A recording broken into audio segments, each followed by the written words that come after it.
Halo semuanya, saya Ignatius Atong dari Pendidikan Fisika Angkatan 2019, Fakultas Keguruan dan Ilmu Pendidikan Universitas Tanjung Pura, Pontianak. Pada kesempatan kali ini, saya akan menjelaskan sebuah materi terkait mata kuliah Physical Life Science dengan materi Sistem Peredaran Darah atau Circulatory System.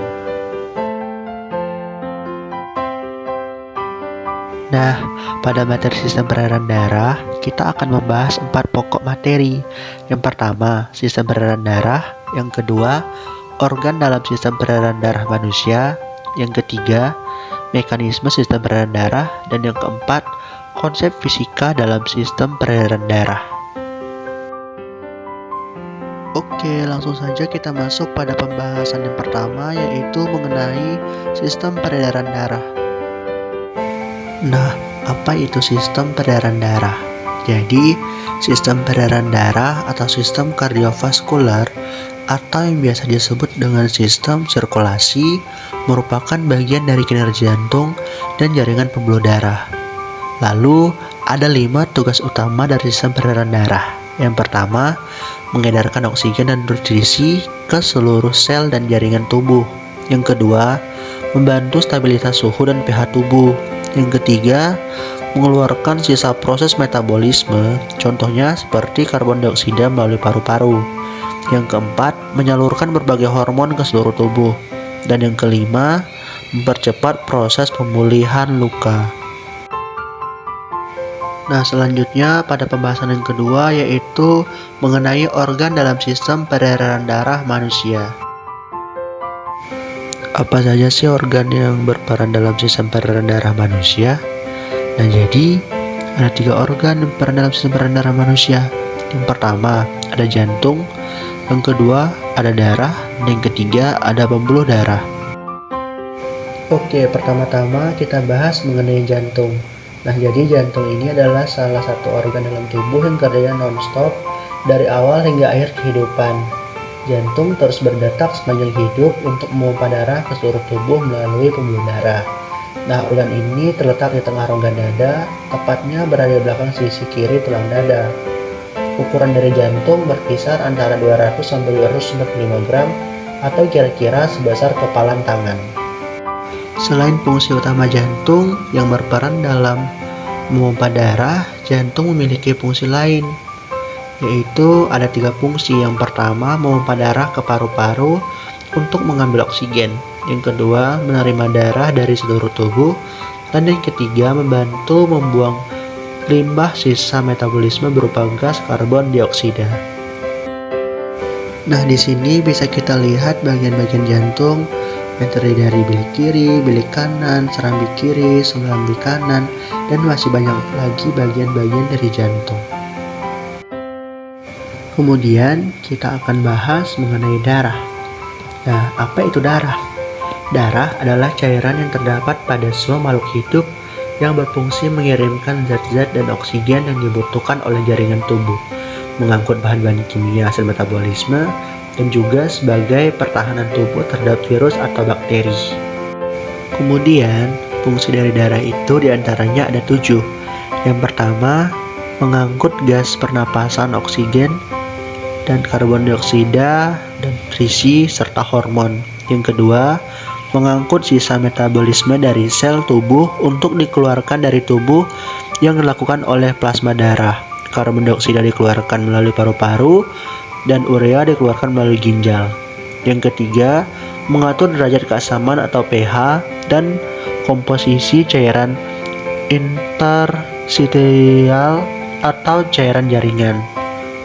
Yang keempat, untuk mempertahankan diri dari serangan mikroorganisme seperti virus, bakteri, jamur, dan lain sebagainya, atau sebagai sistem imun karena melawan senyawa toksik dan patogen dalam tubuh. Yang kelima, mempertahankan suhu tubuh. Yang keenam, mencegah kehilangan cairan yang terjadi akibat luka karena dalam darah mengandung substansi yang berperan dalam pembekuan darah. Dan yang terakhir atau yang ketujuh, mengatur keseimbangan antara darah dengan cairan interstisial. Lalu selanjutnya itu kita bahas mengenai pembuluh darah. Nah, pembuluh darah adalah struktur seperti tabung kecil yang mengangkut darah di dalam tubuh. Sistem peredaran darah terdiri dari 3 jenis pembuluh darah, yaitu ada arteri, vena, dan kapiler. Ketiganya ini memiliki karakteristik dan fungsinya masing-masing untuk mengalirkan darah yang kaya oksigen dan nutrisi ke seluruh tubuh. Nah, pembuluh darah arteri ini merupakan pembuluh darah yang membawa darah dari jantung ke seluruh tubuh. Lalu vena merupakan pembuluh darah yang membawa darah dari seluruh tubuh kembali lagi ke jantung. Sedangkan kapiler merupakan tempat pertukaran oksigen dan nutrisi ke jaringan dan menerima produk metabolisme. Nah, di sini bisa kita lihat pada gambar arteri itu warnanya merah, sedangkan vena itu biru, dan kapiler itu adalah pembuluh darah yang menghubungkan antara arteri dan kapiler. Jadi warnanya itu ada merah dan biru. Nah, di sini bisa kita lihat ada struktur pada pembuluh darah. Nah, jadi saya akan menjelaskan sedikit mengenai fungsi dari struktur-struktur tersebut. Nah, yang pertama yaitu pada tunika adventia berfungsi menguatkan dinding arteri. Selanjutnya pada tunika intima berfungsi untuk memperkuat pembuluh dan mencegah tekanan darah pecah, menyediakan vasomotion dan perubahan dalam diameter pembuluh darah. Selanjutnya atau yang terakhir yaitu tunika media sebagai penghalang selektif permeabel untuk bahan yang akan memasuki atau meninggalkan aliran darah. Oke, pembahasan yang ketiga yaitu mengenai mekanisme peredaran darah. Nah, sistem peredaran darah sendiri dibagi menjadi dua, yaitu sistem peredaran darah besar dan sistem peredaran darah kecil. Nah, pada sistem peredaran darah besar ini dimulai dari jantung ke seluruh tubuh dan kembali lagi ke jantung. Sedangkan pada sistem peredaran darah kecil ini dimulai dari jantung ke paru-paru dan kembali lagi ke jantung. Nah, untuk mengetahui lebih lanjut mengenai mekanisme peredaran darah ini seperti apa, kita lanjut ke pembahasan yang berikutnya. Nah, di sini kita akan bahas mengenai mekanismenya. Nah, yang pertama itu kita bahas terlebih dahulu tentang sistem peredaran darah besar atau biasa disebut dengan sistem peredaran darah sistemik. Nah, mekanismenya itu ventrikel berkontraksi, lalu katup biskupit tertutup, lalu katup seminular aorta terbuka, lalu darah kaya oksigen dari ventrikel kiri masuk ke aorta, kemudian darah kaya oksigen dibawa oleh arteri diedarkan ke seluruh tubuh kecuali ke paru-paru, dan kemudian darah melepaskan oksigen dan mengambil karbon dioksida dari seluruh jaringan tubuh. Kemudian darah kaya karbon dioksida dibawa oleh vena cava menuju ke atrium kanan, lalu ventrikel relaksasi dan katup triskupit terbuka, dan yang terakhir yaitu darah mengalir ke ventrikel kanan. Nah, dari gambar ini bisa kita lihat bahwa sistem peredaran darah besar atau sistem peredaran darah sistemik itu terdapat dari nomor 6, 7, 8, 9, dan 10. Oke, bisa kita lihat di gambar. Nah, kemudian untuk sistem peredaran darah kecil atau disebut dengan sistem peredaran darah pulmonalis. Nah, mekanismenya yaitu pertama-tama ventrikel berkontraksi, lalu katup triskupit tertutup, lalu katup semilunar arteri paru-paru terbuka. Kemudian darah kaya karbon dioksida dari ventrikel kanan dibawa oleh arteri pulmonalis menuju ke paru-paru kanan dan kiri. Nah, di paru-paru itu darah melepaskan karbon dioksida. Kemudian darah mengambil oksigen di paru-paru. Lalu darah kaya oksigen dibawa oleh vena pulmonalis menuju ke atrium kiri dan ventrikel berelaksasi, katup biskupit terbuka, dan pada akhirnya itu darah mengalir lagi ke ventrikel kiri. Nah, untuk sistem peredaran darah kecil ini bisa kita lihat dia mulai dari nomor 1, kedua, 3, 4, dan 5. Kita ke 6. Nah, di sini tadi kan sudah dijelaskan mengenai mekanisme peredaran darah besar dan peredaran darah kecil. Nah, dari gambar ini bisa kita simpulkan bahwa untuk peredaran darah besar itu dari jantung ke seluruh tubuh dan kembali lagi ke jantung. Sedangkan peredaran darah kecil yaitu dari jantung, ke paru-paru, dan kembali lagi ke jantung. Oke, pembahasan yang terakhir yaitu mengenai konsep fisika dalam sistem peredaran darah. Nah, ternyata konsep fisika juga berlaku dalam sistem peredaran darah, di mana sistem peredaran darah adalah sistem yang memanfaatkan mayoritas fluida. Nah, jadi konsep fisika yang berlaku yaitu tentang fluida. Dalam sistem peredaran darah, peran viskoitas fluida sangat penting sehingga mempengaruhi kesehatan dari manusia tersebut. Nah, perbedaan atau perubahan viskoitas fluida, contoh darah disebabkan oleh makanan atau material yang masuk ke dalam tubuh manusia itu. Nah, jika peredaran darah ini terganggu, maka sistem lain pun akan terganggu. Kekuatan atau energi persatuan waktu yang dipakai untuk mengedarkan makanan ke seluruh tubuh didapat dari jantung. Jadi, jantung merupakan mesin penghasil energi bagi sistem peredaran darah. Sebagai medium tempat mengalirnya darah pada manusia, yaitu adalah pembuluh darah. Lalu selanjutnya kita tinjau sistem transport atau peredaran darah. Nah, maka sudah pasti peran fisika fluida sangatlah penting. Nah, contoh kasusnya yaitu dalam tekanan hidrostatis. Pada manusia saat jantung berkontraksi menyebabkan darah terpompa keluar dari jantung pada tekanan P0. Nah, pada kasus ini darah mengalir sepanjang pembuluh arteri. Jika dimisalkan darah mengalir dari otak saat manusia berdiri pada ketinggian H relatif terhadap jantung, nah untuk massa jenis dan percepatan gravitasinya di tempat itu adalah G, maka tekanan hidrostatis darah pada saat berada di otak manusia yaitu pH sama dengan P0 ditambah rho D dikali GH. Nah, catatan tekanan hidrostatis ini dimaksudkan adalah tekanan oleh jantung pada pembuluh arteri, bukan tekanan darah manusia. Nah, pada kasus lain, peran fisika fluida dalam dunia manusia itu pemanfaatan pada hukum Poiseuille. Nah, hukum ini menjelaskan bagaimana hubungan antara kekentalan dengan timbulnya tekanan darah tinggi pada manusia. Nah, di sini kita bisa lihat ada rumusnya, yaitu Q sama dengan Pi dikali P dikali R pangkat 4 per 8 dikali koefisien viskositas dikali L.